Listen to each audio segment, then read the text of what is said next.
আমরা যখন আমার পিতার পৃষ্ঠদেশে ছিলাম, পিতার পৃষ্ঠদেশ থেকে শুক্রাণু যখন মায়ের গর্ভদেশে যেয়ে পড়ে, কতটা শুক্রাণু ভ্রমণ শুরু করে জানো? 20 কোটি শুক্রাণু।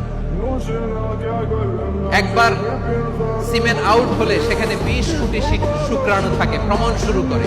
ওই 20 কোটি শুক্রাণুর মধ্যে থেকে তুমি আমি আজকে এক বিকশিত শুক্রাণু মানব রূপে পৃথিবীতে এসেছি। সুবহানাল্লাহ।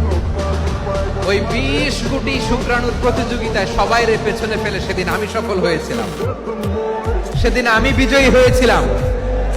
সেদিন আমি এত ছোট ছিলাম, মাইক্রোস্কোপ দিয়েও আমার অস্তিত্ব টের পাওয়া যায় না।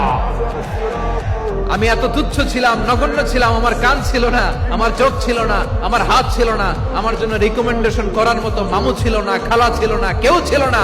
তারপরেও ওই প্রতিযোগিতায়, ওই কম্পিটিশনে যখন আমারে কেউ হারাতে পারে নাই, আল্লাহর জমিনেও আমারে কেউ হারাতে পারে না। হারার জন্য তোমার জন্মই হয় নাই, তুমি আসছোই জিতার জন্য। সুবহানাল্লাহ।